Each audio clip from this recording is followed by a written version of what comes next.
Neuroeducación de Francisco Mora. Audiolibro. Hazlo creativo con Geo. Solo se puede aprender aquello que se ama. Capítulo 13. Alondras y lechuzas. Optimizando las actividades educativas. La actividad del ser humano durante el día se sucede con el sueño durante la noche. Eso todo el mundo lo sabe, pero de ello no se sacan, sin embargo, las consecuencias que las hay y muchas para la educación y la enseñanza.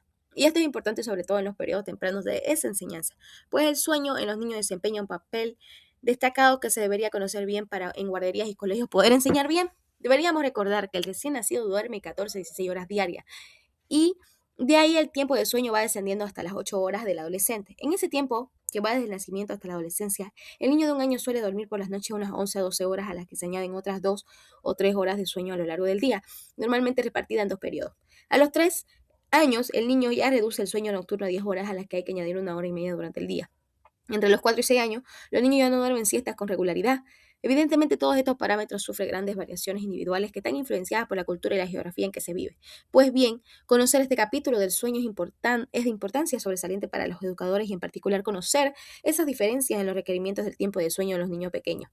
De hecho, hay estudios que muestran que una pérdida de sueño de 1 o 2 horas, cuyas consecuencias no son aparentes en la conducta normal del niño, produce efectos sobre la velocidad en la que se puede procesar una determinada información y en consecuencia afectar a su memorización. Y es que, como hemos mencionado en el capítulo anterior, el sueño es necesario para la consolidación de la memoria, pero también lo es para mantener niveles de atención sostenida durante la clase. Es posible seguir una clase y entender lo que se dice en ella, pero en ausencia de un buen sueño lo aprendido puede no ser memorizado después de una forma adecuada.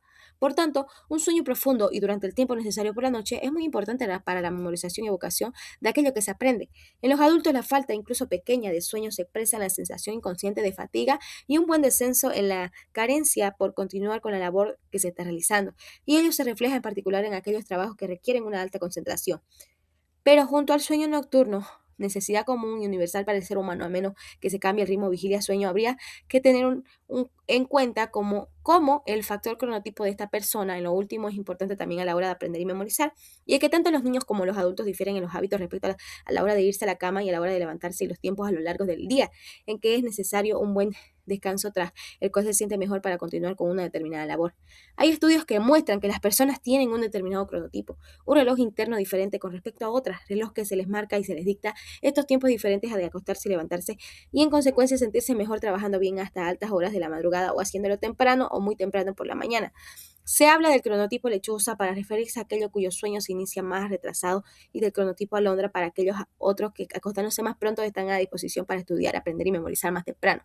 Esto, sobre todo en niños, puede interferir con el ritmo temporal impuesto por el colegio. Evidentemente, todo esto tiene que ver con geografía, climas y culturas de las regiones o países en las que se vive. Por ejemplo, puede haber latitudes geográficas en las que los colegios comienzan sus enseñanzas más temprano o más tarde en otros lugares. Está claro que niños u otro con otro tipo se adaptarán mejor o peor a estas costumbres u horarios diferentes.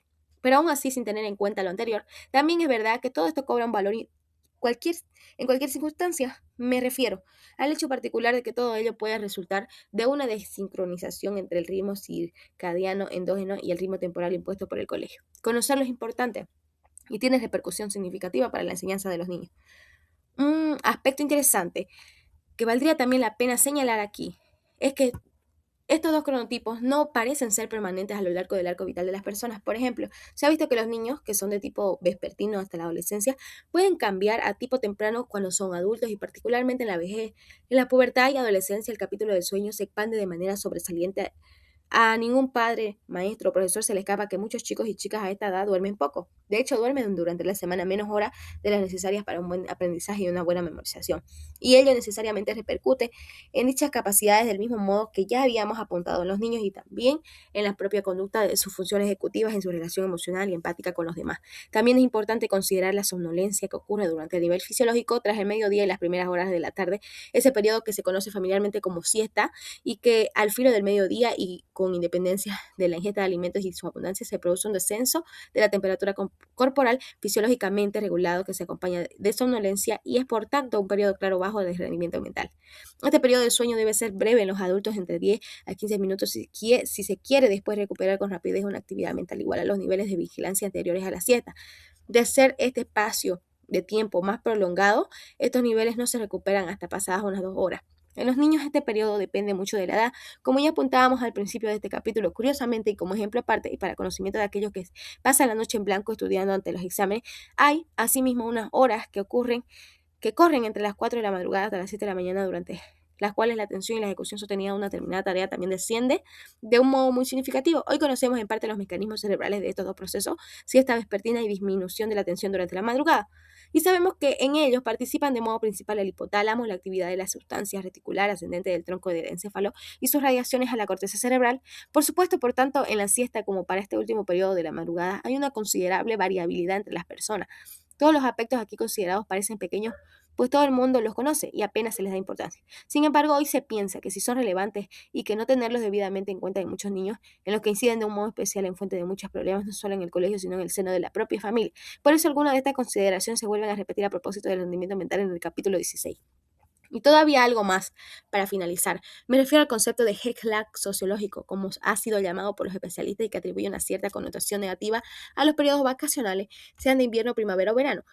Basándose en ese estudio, se demuestra que tras este tiempo de descanso o inactividad se altera el rendimiento de los niños y por extensión de los adolescentes y los universitarios, con claras repercusiones negativas en el ritmo diario establecido de las clases. ¿Habría que estudiar estos ritmos vacacionales y reevaluar la duración de los mismos? ¿Habría que modular el ritmo y las exigencias escolares adaptando de forma lenta y progresiva el aumento de obligaciones escolares tras los periodos de descanso? ¡Qué bonita lectura, ¿verdad? No te pierdas el siguiente capítulo.